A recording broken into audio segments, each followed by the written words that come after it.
প্রিয় দর্শক, আজ আমরা এসেছি ঝিনাইদহ জেলার সদর উপজেলার পূর্ব নারায়ণপুর গ্রামে।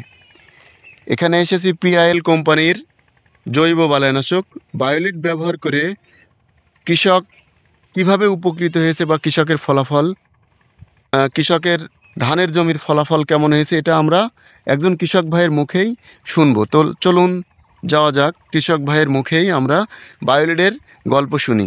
তো ভাই, আসসালামু আলাইকুম। ওয়ালাইকুম আসসালাম। কেমন আছেন? জি ভালো আছি, আপনি ভালো আছেন? আলহামদুলিল্লাহ। আপনার পরিচয়টা একটু বলেন। আমার নাম মোহাম্মদ রিয়াদ হোসেন, গ্রাম পূর্ব নারায়ণপুর, ঝিনাইদহ থানা। তো রিয়াদ ভাই, আপনি যে আপনার এই জমিতে জৈব বালাইনাশক বায়োলিট ব্যবহার করেছেন পিআইএল কোম্পানির, তা বায়োলিট ব্যবহার করে তো কী মনে হচ্ছে? আপনার ধানের ফলন কেমন হবে বলে মনে হচ্ছে এবং কার্যকরী কুশির সংখ্যা কেমন হবে? আপনি একটু আপনার মতামত বলেন। বায়োলিট ব্যবহার করে আমার ধান আশা করি অনেক ভালো হয়েছে। তো আপনার জমিতে, ধানের জমিতে এটা একটা গোছা কি একটা গুণে দেখা যাবে যে আসলে একটা গোছায় কতগুলো কার্যকরী কুশি আছে? আমি গুনে দেখাচ্ছি। হুম। 1 2 3 4 5 6 7 8 9 10 11 12 একটু জোরে জোরে গোনেন।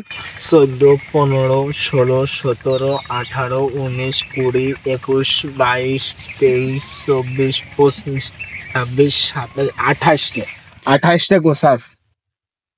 তো রিয়াদ ভাই, তা আসলে 28টে গোছা মানে খুব ভালো ফলন হবে বলে আশা করা যাচ্ছে, তাই না?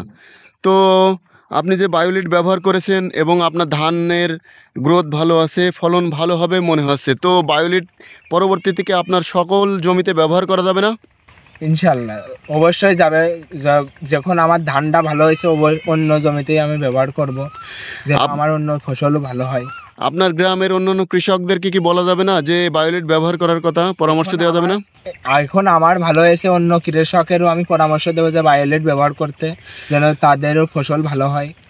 তো প্রিয় দর্শক, আপনারা শুনলেন একজন কৃষক ভাইয়ের মুখেই বায়োলিট ব্যবহার করে তার ধানের ফলন খুব ভালো হবে বলে আশা করছে এবং ধান খুবই ভালো হয়েছে।